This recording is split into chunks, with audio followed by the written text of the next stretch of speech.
जिस तरीके से कल पाकिस्तान ने हम पर हमला करने की कोशिश की और उसके हर हमले को बहुत ही टारगेटेड तरीके से नाकाम कर देना, 300 से 400 ड्रोन से हमला किया गया और उसको हम लोग हर ड्रोन को टारगेट पे पहुंचने से हटा दिया हम लोगों ने। तो ये जो एयर डिफेंस सिस्टम का बनाया जाना, जो हमने ड्रोन बनाए, ये सब आपको लगता है कि एक लंबे स्ट्रेटजिक प्लानिंग का एक हिस्सा था? अचानक से तो हो नहीं सकता है ये पहले से इसकी तैयारी भारत पहले से कर रहा था कि हमें कभी भी किसी भी तरह की नौबत आ सकती है, डिफेंस सिस्टम को मजबूत करिए। क्योंकि कई बार हमें इंपोर्ट पर निर्भर करना पड़ता था, जो आत्मनिर्भर भारत की हम लोग मुहिम चलाई थी, शायद उन सब का नतीजा है कि आज हम लोग बहुत ही कंफर्टेबल पोजीशन पे हैं। जी बिल्कुल, आपने सही कहा। देखिए, हमारे कंट्री के अंदर एयर डिफेंस सिस्टम जो है, जिसको हम आयरन डोम भी कह सकते हैं या सुदर्शन चक्र भी हिंदी में कहा जाता है, ये हम्म, 2014 से पहले नहीं था। ये उसके बाद में हम्म, आया है, क्योंकि इसका जो हम्म, कॉन्सेप्ट डेवलप हुआ है कि एयर डिफेंस सिस्टम भी एक रखना चाहिए और मजबूत होना चाहिए। और ये जो मिसाइल वॉरफेयर आप देखते हैं और ये ड्रोन वॉरफेयर देखते हैं, ये चीज अभी रिसेंटली इवॉल्व हुई है, एवोल्यूशन होता रहता है धीरे धीरे। ये तो बड़ी रीसेंट चीज है। अ, अभी ये जो आप कह रहे हैं कि 300-400 उन्होंने ड्रोन भेजे, कई ये भी अंदाजा लगाया जा रहा है कि 500 भेजे हैं, कई कह रहे हैं। तो नहीं, इसमें तीन ऐसे चार तो सौ ये विदेश मंत्रालय के प्रेस कॉन्फ्रेंस में औपचारिक जानकारी दी गई है। जी हाँ, हम इसको ऐसे भी इंटरप्रेट कर सकते हैं कि ये हम्म, अभी हो सकता है कि पाकिस्तान के पीछे जो खड़ा हुआ है चाइना, उसने हमारी हम्म। एयर डिफेंस कैपेबिलिटी को टेस्ट ही किया हो कि हम कितने। हाँ, ये बड़ी बात आपने कही। हम्म, आप कि नहीं, ये वॉरफेयर हम्म, है, इसकी को समझना थोड़ा डिफिकल्ट भी हो जाता आम आदमी के लिए।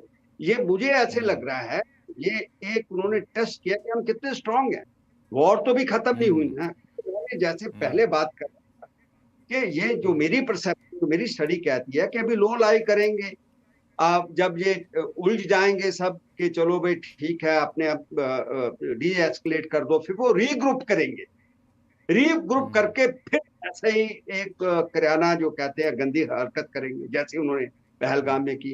ये एक उनका हम्म, पैटर्न है जो चल रहा है, मैं देख रहा हूँ। पार्लियामेंट हम्म, अटैक के बाद, इस सेंचुरी की बात ही कर रहा हूँ मैं, वो 1993 के जो हुए हैं मुंबई के अंदर अटैक्स हुए थे, उनकी बात नहीं, इसी 21st सेंचुरी की बात बता रहा हूँ। 25 साल में क्या हुआ। तो ये जो ये पैटर्न है, इसको तोड़ना है। और फिर मैं हमेशा हम्म, ये मेरा बिलीफ रहा है कि हमारा परसेप्शन जो है वो बड़ा reason, guided by reason and rationality. जैसे हम्म, अ, आप पत्रकार लोग जो हैं, जो पढ़े लिखे ज्यादा हैं, वो इसको बड़े रैशनल तरीके से सोचते हैं। मगर दूसरी साइड पे, पाकिस्तान के साइड के, ये परसेप्शन जो है ये एग्जिस्ट नहीं करती। उनकी हम्म, परसेप्शन है आदि। उनका परसेप्शन है कि इंडिया को cut by thousand, bleed them by thousand cuts. उनकी जो हम्म, सोच समझ मानसिकता है, वो हम्म, हमारे हमारे को मैच नहीं करती। तो हम्म, इसलिए जब लोग इस बात को देखते हैं बार बार हो रहा है, अभी बार बार हो रहा है, तो फिर उसका इलाज एक ही है कि आप कंटिन्यूसली मिलिट्री प्रेशर बना के रखें उनके ऊपर। अभी जो किया है, hmm, it should not be the first और द फाइनल। ये जो हम्म, है रिपीट कर देना चाहिए फ्रॉम टाइम टू टाइम, जब हमारे जो प्लानर्स हैं, जो पॉलिसी मेकर्स हैं, जो इस चीज को वॉच करते हैं, उनको ये समझना चाहिए ये बातों को।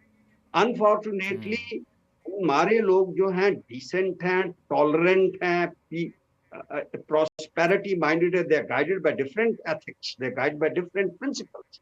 उनका प्रिंसिपल हम्म। अलग है भैया, वो कुछ अलग सोचते नहीं, उसमें एक उनका। चीज उसमें एक चीज और है जीजे सिंह साहब। उसमें एक चीज और होती है कि भारत भारत जो है कई फ्रंट पे काम कर रहा होता है। पाकिस्तान का एक ही फ्रंट है कि आतंकवाद को बढ़ावा देना है, हिंसा को बढ़ावा देना है। हमारे लिए ये सेकेंडरी हो जाती है। हमें पहले जाकर देखना होता है कि हम कैसे अपनी अर्थव्यवस्था को मजबूत करें, हम कैसे दुनिया की तीसरी सबसे बड़ी अर्थव्यवस्था बने, निवेशक हमारे यहाँ कैसे ज़्यादा हैं। ऐसे में अगर हम ज़्यादा मिलिट्री एक्सरसाइज करेंगे तो एक परसेप्शन जो होता है उस पर एक खतरा रहता है। क्यों नरेश कौशिक साहब? जी, आपने बिल्कुल सही बात कही। पाकिस्तान तो देखिए, for all purposes it's a military state. वहां पर जो सबसे ताकतवर है वो तो आर्मी चीफ है। अगर आपने कल देखा होगा कि मार्को रूबियो ने वहां भारत में तो जयशंकर जी से बात की, जो कि विदेश मंत्री है, वहां उन्होंने सीधे प्रधानमंत्री से बात की।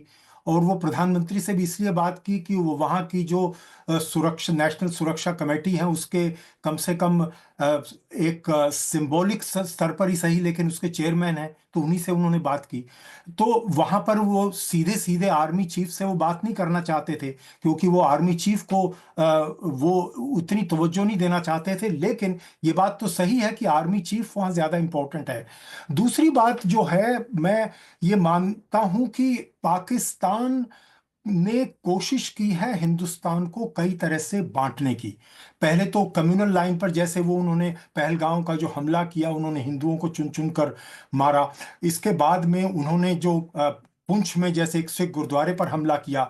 कल उन्होंने जो अमृतसर में हमला करने की कोशिश की, और ये फिर कहा कि हमने ये हमला तो हमने तो किया ही नहीं, ये तो मिसाइल भारत ने हमें बदनाम करने के लिए, अपने सिखों को पाकिस्तान के खिलाफ भड़काने के लिए ये किया है। इस तरह की वो हरकतें करता है जिस पर दुनिया विश्वास नहीं कर रही है। इसीलिए मैं कह रहा हूं कि भारत का जो पक्ष है वो ज्यादा लोग समझ रहे हैं। और उसकी एक वजह और है कि भारत जो बात कह रहा है, सबूत के साथ कह रहा है, बहुत ही ठोस ढंग से कह रहा है। जैसे मैं एक उदाहरण देता हूं कि यहां पर स्काई न्यूज पर कल भारत के उच्चायुक्त ने जो बात कही, उसमें उन्होंने एक तस्वीर दिखाई, जो कि जो वहां पर जो आतंकवादियों को जो मारा, उनका जो अंतिम संस्कार जो हो रहा था, उनको दफनाने की जो क्रिया हुई, उसमें जो सेना के लोग थे वहां पर, उनको श्रद्धांजलि देने हुए आए हुए थे। कहा कि देखिए, पाकिस्तान की सेना के लोग या आतंकवादियों को श्रद्धांजलि दे रहे हैं। तो आप इससे देख लीजिए कि किस तरह से इनके एक दूसरे से तार जुड़े हैं। तो भारत का जो इस समय जो रुख है, काफी फोकस्ड है। वो जो भी बात कर रहा है, चाहे वो अपना आर्थिक फ्रंट पर हो, डिप्लोमेटिक फ्रंट पर हो, या सैनिक फ्रंट पर हो, सारी चीजें बहुत ही प्लान ढंग से कर रहे हैं। और मुझे लगता है कि अभी एक चीज नहीं हुई है जिसकी होने की जरूरत है, वो है फाइनेंशियल एक्शन टास्क फोर्स, जो कि पाकिस्तान जिसकी ग्रे लिस्ट में था। ये वो ग्रुप है जिसमें जो देश मनी लॉन्ड्रिंग या आतंकवाद को बढ़ावा देते हैं, उन देशों को उसमें शामिल किया जाता है। तो पाकिस्तान उसमें 2018 से 2022 तक रहा।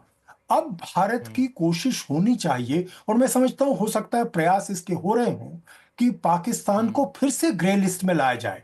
और ग्रे लिस्ट में लाने का मतलब ये नहीं, कोई उसके उनको प्रयास सिर्फ चल रहे बदनाम हैं, करना उसके नहीं। प्रयास चल रहे हैं। और इसको जी लेकर के हमारे जो प्रतिनिधि हैं वो लोग इस पे बहुत ही गंभीरता से सारे तथ्यों को लेकर के रख रहे हैं। मैं अभी एक ब्रेक पे जाऊंगा, ब्रेक से लौटने के बाद एक चीज पूछूंगा अहलुवालिया साहब से, जो जी